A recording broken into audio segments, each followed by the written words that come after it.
By any definition, in modern terms, the greatest of the former Prime Ministers this country's ever had is John Howard, and I'm pleased to say that the great man joins us now in the man cave. I want to say PM, but I'll say PM anyway. PM John Howard, nice to see you. How are you? Very nice to be with you, Paul. Now, as a man who's been through many an election, won some, lost some, do you like this time of the electoral cycle because it focuses the mind, it reminds us of the choice?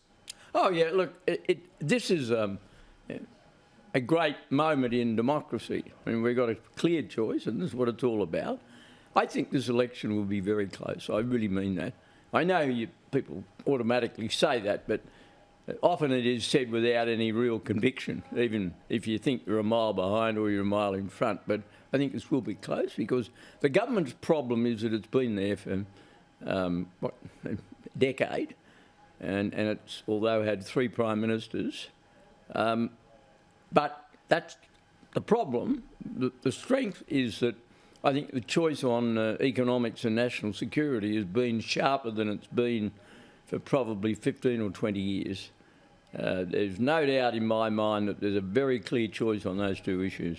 And when we saw the mistake from Albanese, much has been made that you allegedly bailed him out, but the fundamental is obvious. You can't get that stuff wrong. Well, I wasn't setting out to bail anybody out, but just let me make it very clear that the reason why it's a big story is the context. And the context is that he's not regarded as being the sharpest tool in the shed when it comes to economics. and because the Labor Party doesn't have a well-developed economic plan, a stumble like that is magnified because it's emblematic of a state of affairs. Now, if that had been a mistake made by, say, Paul Keating when he was Prime Minister or Leader of the Opposition, Treasurer, well, you know, people would have said, so what? And moved on because he was regarded as having strength in that area. Now, one of Mr Albanese's real problems is that he's not identified with any big policy causes. I mean, I can't think of something really big that Albo has campaigned for over the years. Well, I think of other people that have taken the Labor Party into government. I think of Gough Whitlam. I mean, I had a lot of differences with Gough, but he had been somebody who blazed a trail on foreign policy. I didn't agree with a lot of what he did, but he was identified with it. He believed very strongly in federal government intervention when it came to education and other things. And Bob Hawke, of course, was well known and by many people well respected for his consensus approach to solving industrial conflicts. Kevin Rudd, who beat me, but didn't last long afterwards, but Kevin Rudd was also somebody who was seen as having got a lot of runs on the board on things. But I struggle to think of an issue that Anthony Albanese is associated with. When I was running for the Prime Ministership, people knew that I believed in industrial relations reform, I believed in tax reform, I believed in privatisation, I believed very strongly in policies to help small business. Not everybody agreed with them, but they knew where I stood. You mentioned Kevin Rudd. I think that there would be a lot of people watching us tonight, and no doubt many people that have, for many a year, come up since 2007 and looked you in the eye and said, I'm sorry, we made a mistake. It feels like Australia is facing exactly the same choice in 2022, when they do it on personality and they do it on the vibe and they do it on the vagaries that essentially is much of the campaign that Labor is running. Do you think that we run a chance of repeating the mistake we made with Rudd? Paul, I don't find, and I'm not very objective, obviously, when it comes to Rudd, because he was my opponent, but I don't find the public in 2022 as enthusiastic for Albanese as many of them were for Rudd. Uncomfortably for me, in 2007, there was a bit of a groundswell around. You know, I found it hard to assimilate, but it was there. I don't think that's there now, and I think it's one of the real problems that the Labor Party has. They can't see, I don't think the public quite see him as the next Prime Minister of Australia. And I have no personal animus towards him. I have a perfectly civil relationship, not that we interact very much, but... You famously, of course, of Kim Beazley said that he didn't have the ticket to be Prime Minister. Does Anthony Albanese have the ticket to be Prime Minister? I don't see him as a Prime Minister. I'm always reluctant to overuse an analogy or metaphor. It's a good one. Yeah, I thought it was good. And I used it in the 1998 election when we fought over the GST. I don't think he's got the policy profile. I can't think of anything that he's policy-wise fought for. You've got to do that. And people often ask me in the years I've been out of politics, what are leadership quality, what do you think is important? I think the most important thing any political leader must do is to stand for things, to argue things, to fight for things. And unless you do that, both against your opponents and within your own party, I don't think people take you seriously.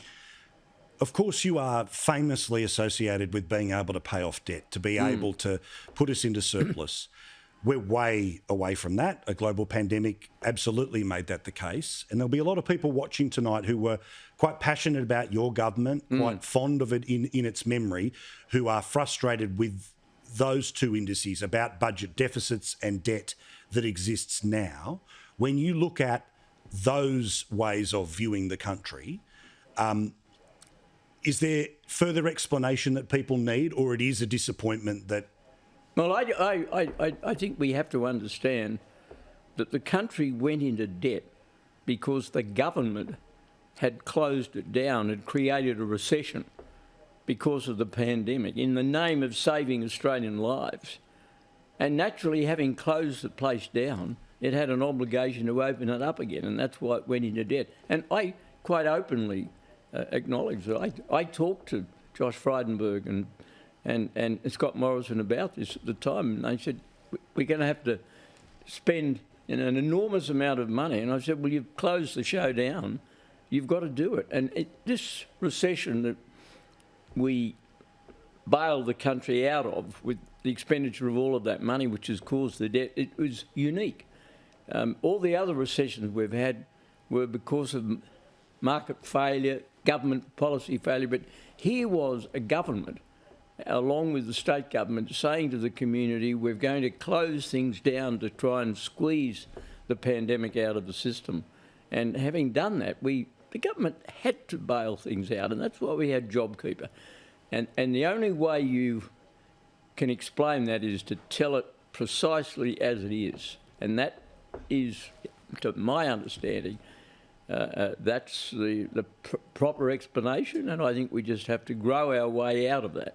I think JobKeeper saved the country. I hope the government talks about it a lot because as a bloke who's spent lots of time, both politically and in the real life in shopping centres, you can meet a dozen people a day who the only reason they're standing now is because of JobKeeper. That's right. And it was generous, even indulgent, but you have to err on the side of generosity when you're bailing people out who, through no fault of their own, all those poor wretches that started small businesses a couple of weeks before the pandemic hit, and then they were told, well, you can't operate your business, and they borrowed money, and they had to be helped. It was an atypical emergency. The government created the emergency in response to the pandemic, and it had an obligation to go the next step, and that is bail people out on condition that the measures stopped when they were meant to stop, and on condition that we all understood as a community we had to grow our way out of the enormous debt, and we'll have to do that over years into the future. A couple of other ones before I let you go, and I could talk to you all night, but these fake independents. Yes. I love when Zali Steggall tried to pretend that she was a disaffected Liberal, but by admitting that she'd never voted Liberal federally, she didn't vote for you. No. She didn't vote for, she hasn't voted, she didn't even vote for Turnbull. These fake independents, this is a hack. This is a fraud. These people are anti-Liberal. And the reason I say that with complete conviction is they're not running in any safe Labor seats.